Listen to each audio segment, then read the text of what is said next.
Look at a clock divided into 60 seconds. Look at a circle divided into 360 degrees. We accept these as universal constants, but they are remnants of an ancient operating system still running quietly in the background of our lives.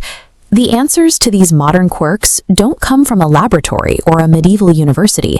They are buried in the dried mud of an extinct region we now call Mesopotamia. To understand why this system exists, we have to rewind the clock to roughly 10,000 BC. At this point, humans were living in small, scattered groups, slowly transitioning away from a nomadic hunter-gatherer existence into early, localized farming. The core mechanics of modern civilization were a calculated, scaled-up survival strategy against a brutal landscape. That landscape was defined by two massive waterways, the Tigris and the Euphrates rivers. In this photograph, notice the stark physical boundary where flowing water immediately gives way to a harsh, arid desert expanse. The environment here was violently volatile, baking under a scorching sun for most of the year. But when the snows melted in the northern mountains, the rivers would swell and deliver sudden, unpredictable floods that could wipe out an entire season of crops in hours. To make matters worse, the surrounding basin lacked almost every basic natural resource. There was no local building stone, very little usable timber, and nowhere near enough reliable rainfall to sustain rain-fed agriculture. Early settlers realized that by forcing this erratic water into designated channels, the nutrient-rich mud could produce enough grain to feed millions. This extreme geography acted as a crucible.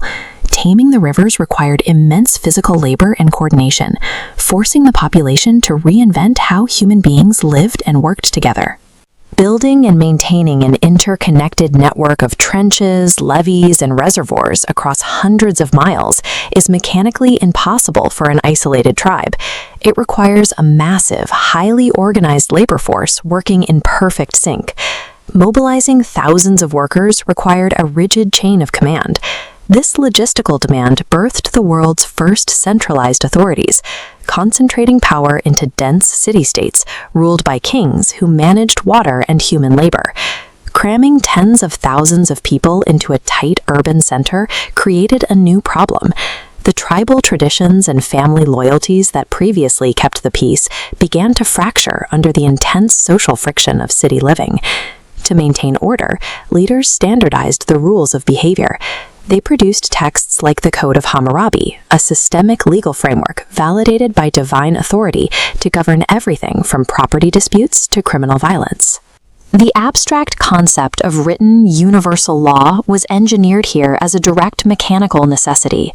Without it, the irrigation workforce would have simply torn itself apart. Once the irrigation networks were stabilized, they worked efficiently.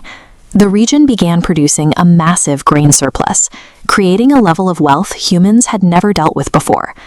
This triggered an administrative breaking point. Temples suddenly managed thousands of sheep and massive silos of barley. The sheer volume of inventory vastly exceeded the storage capacity of the human brain. They needed an external hard drive. They developed proto-cuneiform, a highly effective accounting tool where administrators pressed literal pictographs of grain stalks and animal heads into wet clay to tally physical goods. As Mesopotamian society grew more complex, drawing pictures of sheep was no longer enough. The pictographs evolved into a dense, abstract syllabic script capable of recording spoken language. This allowed scribes to document everything from complex medical diagnoses to history and literature. Writing was born out of an urgent administrative crisis. Data management became the foundation of civilization. All of this agricultural expansion required exact precision. Dividing massive tracts of land or engineering a canal with a steady gradient requires a rigorous, standardized system of measurement. Mesopotamian thinkers developed a sexagesimal, or base 60, numeral system. Because 60 divides cleanly by 1 through 6, it provided incredible flexibility for calculating fractions and geometric areas. They applied this math to map the night sky, tracking planetary orbits to predict seasonal shifts and floods. Desperate engineers, not idle philosophers, invented advanced mathematics and astronomy to predict and control their physical environment. But this hyper-engineered system had a fatal flaw: Relentless, intensive irrigation over centuries demanded far too much from the region's ecological carrying capacity. Constant flooding and evaporation left behind trace amounts of salt. Over generations, this creeping salinization effectively poisoned the soil, permanently destroying the agricultural foundation they had worked so hard to build. As crop yields plummeted, the internal economy rotted away. These weakened empires fell to outside conquerors, a long decline that culminated in the arrival of Alexander the Great and the end of native Mesopotamian rule. It is a tragic irony. The very innovations that allowed this civilization to conquer the rivers ultimately destroyed the land they stood on. While the physical cities of Uruk and Babylon eventually crumbled into the dust, their incredible intellectual inventions survived. Their ideas functioned like open-source software, absorbed and upgraded by the Greeks, the Romans, and the Islamic caliphates. Commercial banking, written laws, and the base 60 mathematics that divide our hours and our geometry survived the physical collapse of the empires that created them.